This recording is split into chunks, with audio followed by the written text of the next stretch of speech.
شەڕی ناوخۆیی و هاوکات شەڕی هاوپەیمانی نێونەتەوەی دژە ترۆر لە سووریا و عێراق بەردەوامە و بەڵام ئێستاش داعش لە سووریا و عێراق ناوچەیەکی بەرچاوی لەژێر کۆنتترۆلدایە و ئەو کۆنتترۆلەش بەبێ پارە ناتوانێت بەردەوام بێت. پێشتر دەکوترا داعش لە ڕێگای فرۆشتنی نەوتەوە 80% داهاتی خۆی دابین دەکرد. ئەوەش دەگەڕایەوە بۆ کۆنتترۆلکردنی کێلگەنەوتیەکان و پاڵاوگەکانی سوتەمەنی لە ڕەقات، دێورزەوار، فەلوجە، مووسل و هەندێک ناوچەی تر.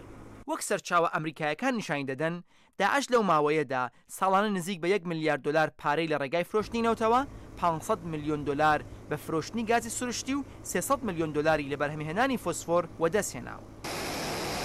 ئێستا دەکوترێت داهاتی داعش لە نەوت بەهۆی هێرشە ئاسمانیەکانەوە بۆ سەرچاوەنەوتیەکانی ژێردەسەڵاتی لە سووریا و لە دەستانی هەموو سەرچاوەکانی لە عێراق زۆر دابەزیوە. بەڵام سەرچاودارایەکانی داعش تەنیا نەوت نییە و لە دەستدانی کەلگەنەوتیەکان ئەگەرچی داعش تووشی گرفت دەکات بەڵام بێداهاتی ناکات.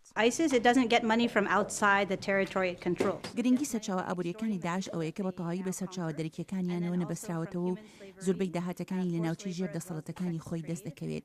بارسەندن لە هاوڵاتیان فرۆشتنی ئەو ژنانە بە کۆیلەی دەیانگرن و داهاتی بەرهەمە خوجەیەکان لەوانن. بەڵام ئەوەش ڕاستە کە تۆڕێکی تاوانکاری نێونەتەوەیش بوونی هەیە کە لە دەروەی سنوورەکانی داعشەوە یارمەتیان دەدات بۆ فرۆشتنی نەوتەکانیان، بەرهەمی تاڵانەکانیان یا تەنانەت فرۆشتنی ئەو ژنانەی بە کۆیلە گرتویانن. تاڵانکردنی بانکەکان و کەلەپورە مێژوویەکان دویتر لە سەرچاوە گرنگەکانی داعش بوون، هەرچەند دوای کۆتایی هاتنی سەرکەوتنەکانی داعش ئیتر بوونیان نەماوە. تا کۆتایی ساڵی 2015 داعش لە ڕێگای تاڵانکردنی بانکانەوە لە نێوان 500 میلیۆن تا 1 ملیار دلار داهاتی بووە و لە ڕێگای فرۆشتنی کەلەپور و کەرەستە مێژوویەکانیشەوە وەک سەرچاوە ئەمریکایەکان دەڵێن زیادە لە 100 میلیۆن دلار داهاتی هەبووە. دەکوترێت باجوخەراجی داعش لەو هاوڵاتیانەی لە ناوچە جێردەسەڵاتەکانیدا دەژین بە خێزان وەردەگیرێت و بیانوەکەشی دابینکردنی خزمەتگوزاری، پاراستنی هاوڵاتیان و زەکاتی دینی وەرگرتنە و ساڵانە 20 تا 40 میلیۆن دلار بەراورد دەکرێت. لەگەڵ ئەوەش داعش لە بەرهەمهێنانی چیمەنتۆ نزیک بە 300 میلیۆن دلار و لە بەرهەمهێنانی گەنم و کشت و کاڵ نزیک بە 200 میلیۆن دلار داهاتی هەبووە.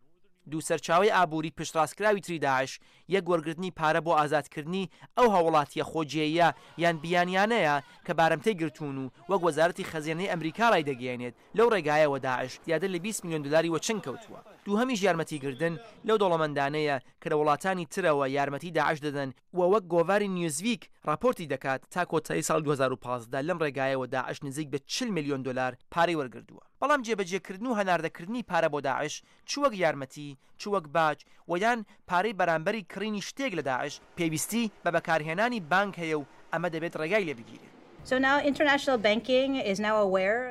ئێستا بانکەکانی جیهانی بەنسبەت گواستنەوەی پارە بۆ داعش و گروپە تیرۆریستە هاوشێوەکانی هوشیارتر لە جارانن، هەر بۆیە گواستنەوەی پارە بۆ ئەوان زۆر لە جاران دژوارتر بۆتەوە. تەنانەت ئێستا هەوڵەکان بە ئەو ئەنجامە گەیشتووە کە کۆکردنەوەی یارمەتی بۆ داعش لە هەموو وڵاتانی جیهان زۆر دژوارتر بێت و ڕێگای لێ بگیرێت.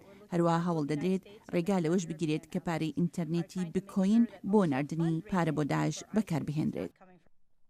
چاودەران دەڵێن لەگەڵ ئەوەی شەڕی دژداعش لە مانگەکانی ڕابردوودا لە عێراق و سووریا دەستکەوتی باشی هەبووە، بەڵام تا کاتێک سەرچاوە ئابوووریەکانی داعش بە تەواوی کوێر نەبێتەوە نابێت چاوەڕوانی سەرکەوتنی کۆتایی بەسەر داعشدا بکەین.